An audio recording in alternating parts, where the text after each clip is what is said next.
On me donne mon prénom et une date de naissance. Et ça m'évoque rien du tout. C'est le trou noir complet. Je m'appelle Jaëlle, j'ai 42 ans et j'ai perdu la mémoire le 7 octobre 2021 suite à une opération pour traiter un anévrisme cérébral. Après l'opération, qui dure un certain nombre d'heures, je me réveille en réanimation et tout de suite, je ne sais pas où je suis. J'apparais confuse, un peu hébétée, hagarde, et je demande à quelqu'un qui passe où je suis et qui je suis. On me donne mon prénom et une date de naissance. Et ça m'évoque rien du tout.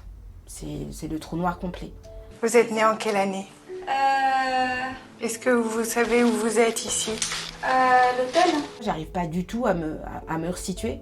Et c'est très angoissant de ne pas avoir conscience au-delà de qui on est, mais de qu'est-ce qu'on est. Puis les choses autour de moi ne m'évoquent rien. Mon environnement n'est pas familier. Vous êtes à l'hôpital ici. On va vous le redire tous les jours. La notion d'hôpital, mais même le mot ne m'est pas familier. Donc là, il y a quand même une montée de stress qui est très importante. Puis il n'y a pas de miroir non plus. Je ne sais pas qui je suis et je ne sais pas de quoi j'ai l'air. Donc j'ai vraiment... C'est pire qu'une coquille vide en fait. Faire passer dans la nuit, après l'intervention, un scanner, je crois, pour vérifier qu'il n'y a pas d'hémorragie qui se serait créée après la fin de l'intervention en elle-même. Et a priori, ce scanner ne révèle pas d'hémorragie en cours. Donc il suppose que c'est un choc post-opératoire pas commun, mais pas inhabituel. Le lendemain, on me fait récupérer dans une chambre, donc je peux récupérer mon sac avec lequel j'avais préparé des vêtements et comme ils appellent, des effets personnels. Et puis on me dit, tenez, prenez votre téléphone, regardez si vous n'avez pas des photos dedans. Et donc je continue à manipuler ce qui est le téléphone, ce qu'on m'a dit étant le téléphone. Je comprends comment appeler, notamment celui qui est identifié dans mon téléphone comme étant mon compagnon. Je l'appelle et bon, ça, il le raconte peut-être même mieux que moi, mais je lui dis, voilà, je m'appelle Jaëlle, je suis à l'hôpital. Donc lui, il rebondit très vite, super. Et je lui dis, non, mais je sais pas qui vous êtes,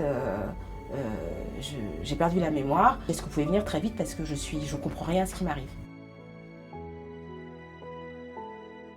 Je suis quand même assez stressée de le voir arriver.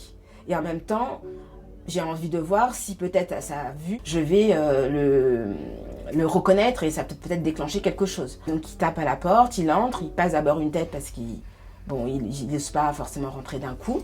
Donc je le vois arriver et ça ne m'évoque rien du tout. C'est vraiment un visage qui m'est complètement neuf. Je me dis mais c'est qui lui? Donc j'ai pas spécialement envie d'échanger. Pour lui, c'est très dur. Donc je sens qu'il masque un peu son émotion. Il essaie, lui, d'avoir plutôt des informations médicales. Qu'est-ce qu'on t'a dit, comment tu te sens, des questions classiques. Lui, il me dit, écoute, ton fils voulait venir te voir, est-ce qu'il peut venir? Je dis, aujourd'hui, j'ai pas envie, c'est déjà beaucoup, on voit pour demain. Donc il repart, je me sens quand même un peu perdue, donc je reprends un peu le téléphone et j'essaie de trouver des choses qui pourront peut-être me rappeler mon passé. Je vois des photos de moi, de personnes qui ne m'évoquent rien, donc je sais pas si c'est de la famille, des amis, je sais pas qui sont ces gens, mais a priori des proches. Donc en fait je passe 8-9 heures à comprendre ce que je peux de mon téléphone et peut-être des bouts de vie que j'ai pu y mettre dedans. Mon fils a 22 ans. Il arrive et évidemment je ne le reconnais pas, donc moi c'est une vraie déception parce que de ce qu'on m'avait dit, mais votre fille c'est le lien, c'est le sang, donc j'avais mis assez d'espoir dans cette rencontre. Je ressens rien, pas le fameux lien parental, pas du tout. Je lui pose quelques questions sur qu'est-ce qu'il fait dans la vie, professionnellement ou scolairement. Où est-ce qu'il vit? Est-ce qu'on vit ensemble? Voilà, vraiment des questions basiques pour le situer et auxquelles il répond presque sans me regarder d'ailleurs. Donc ça crée une discussion un petit peu bizarre. On est pour le coup très mal à l'aise. Moi je le sens encore plus qu'avec mon copain parce que je sens inconsciemment qu'il y a un enjeu là qui se joue et qu'effectivement il n'y a rien, quoi. Moi je vois vraiment cette personne comme un étranger.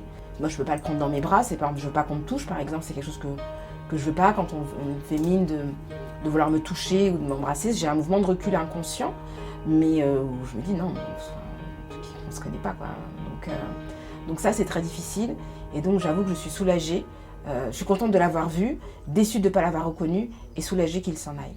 Très vite, j'essaye, en tout cas à l'hôpital, de me dire, justement quand je vois la peine des gens, il faut reprendre. Donc je suis dans une démarche, j'essaie de comprendre et d'essayer de me dire qu'il faut que ça revienne très vite parce que ça ne peut pas durer, parce que c'est pas possible de vivre comme ça. Au bout de 5 jours, je rentre chez moi sans jamais avoir revu le neurochirurgien qui m'a opéré, malgré nos tentatives de mail et d'appel. Il n'a jamais répondu, d'ailleurs jusqu'à ce jour il n'a jamais répondu. On me laisse avec donc, ma sœur, qui est quand même quelqu'un que je connais que depuis 4 jours et que j'ai vu qu'une fois, qui est pour moi une vraie étrangère, et on me dit bah voilà, rentrez chez vous. Sauf que je ne sais pas où est chez moi, je ne sais pas comment faire pour y aller, je ne sais pas où j'habite, j'ai pas du tout la notion de ce que représente la ville dans laquelle je suis.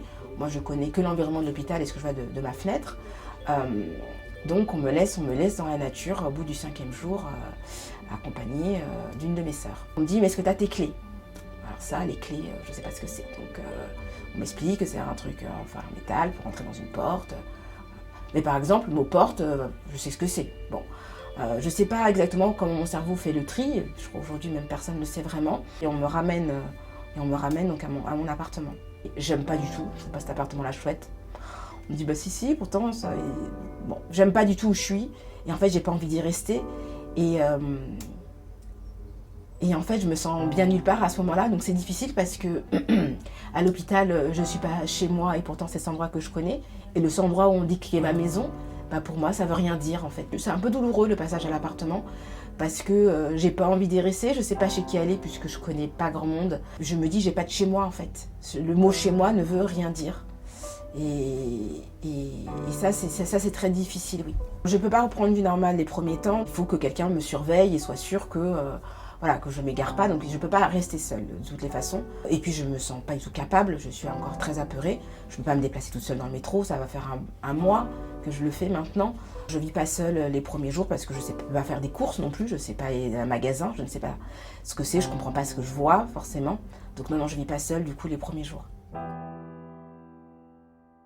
À ce moment-là, il y a quand même une cassure qui se fait avec mon entourage. Mes frères et sœurs, j'ai pas peur de le dire, avec qui je n'arrive pas à recréer du lien.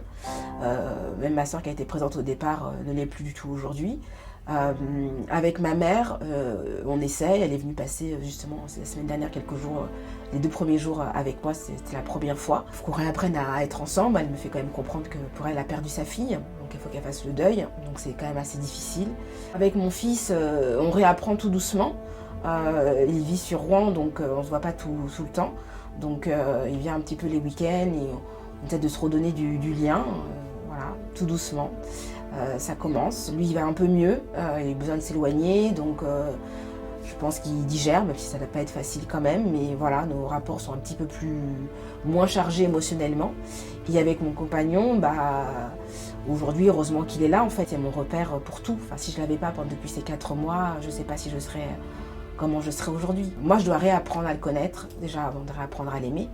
Et lui doit apprendre à aimer peut-être quelqu'un de différent. Donc on essaye et il y a quand même en tout cas beaucoup de respect et de bienveillance. Et heureusement qu'il est là, mais tout est encore à faire. J'ai réussi à entendre avec un professeur de rééducation fonctionnelle à la Salpêtrière. Elle me dit, moi je ne sais pas quoi faire en fait. Des amnésies comme vous, moi j'en connais pas. Le professeur qui m'a formée en avait connu 3 dans sa vie. Je pense que vous êtes 5 personnes recensées en France aujourd'hui. On n'a pas de protocole qui existe aujourd'hui pour vous traiter. On ne sait pas quoi faire. Donc on peut vous réapprendre les choses du quotidien. Par contre, savoir comment votre mémoire fonctionne, on n'en sait pas plus. J'ai l'impression de vivre la vie d'une autre. Aujourd'hui, puisque tout ce que j'ai, c'est des choix qui ont été faits avant l'opération, mon travail, où je vis, voilà, mais ce que je fais, mes hobbies ou les gens que je côtoie. J'ai besoin d'avoir une vraie coupure avec la vie que j'avais avant et de me faire une nouvelle vie dans tous les sens du terme en fait. Je crois que c'est que comme ça que j'arriverai à m'en sortir. J'ai déjà perdu 40 ans, un peu plus. Je ne peux pas me permettre de perdre une minute. La vie est très courte et tellement imprévue qu'il faut vraiment que j'en profite. J'ai plus de temps à perdre. Plus le temps passe, et moins ça me paraît important, paradoxalement, de récupérer la vie d'avant. Parce que j'essaie d'en construire une nouvelle et qui est complètement détachée de l'autre. Et a priori, la personne que je suis devenue, de ce qu'on me disent mes proches, je suis plus cool ou plus détendue, mais évidemment, j'ai pas les 40 années de vie derrière que j'ai menées. Donc non, j'ai l'impression que je suis...